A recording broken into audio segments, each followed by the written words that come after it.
మన్యం జిల్లా కురుపాం నియోజకవర్గంలో వైసీపీ అభ్యర్థి పుష్ప శ్రీవాణి ఎన్నికల ప్రచారం నిర్వహించారు. గరుగుబిల్లి మండలం కొత్తూరు, శివ్వం, గొట్టివలస, మరుపెంట, ఉల్లిభద్ర గ్రామాల్లో పాదయాత్రగా ప్రచారం చేపట్టారు.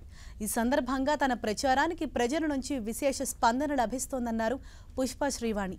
ల్యాండ్ టైటిలింగ్ పేరుతో యజమానులకు భూ హక్కులను కల్పించాలని జగన్ చూస్తుంటే టీడీపీ నేతలు బురద చల్లుతున్నారని ఆమె మండిపడ్డారు.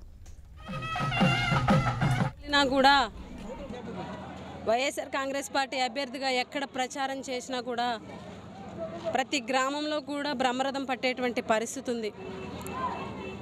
మేము మాట్లాడేటప్పుడు జగన్ గారి పేరు ఎత్తితే ప్రతి ఒక్కళ్ళ మొహాల్లో కూడా చిరునవ్వు కనిపించేటువంటి పరిస్థితి ఉంది. ఎందుకనంటే ఈ రాష్ట్రంలో ఈ 5 సంవత్సరాల్లో జగనన్న పరిపాలనలో ప్రతి పేద కుటుంబానికి కూడా ఒక పెద్ద కొడుకులాగా ఆదుకున్నాడు కాబట్టి, వాళ్ళందరినీ కంటికి రెప్పలా కాపాడాడు కాబట్టి ఈరోజు ఏ గ్రామం వెళ్ళినా ప్రతి పేదవాళ్ళు, బడుగు బలహీన వర్గాల వాళ్ళు, మహిళలు, రైతులు ప్రతి ఒక్కరు కూడా సాదరంగా ఆహ్వానం పలికి మాకు బ్రహ్మరథం పట్టేటువంటి పరిస్థితి ఉంది.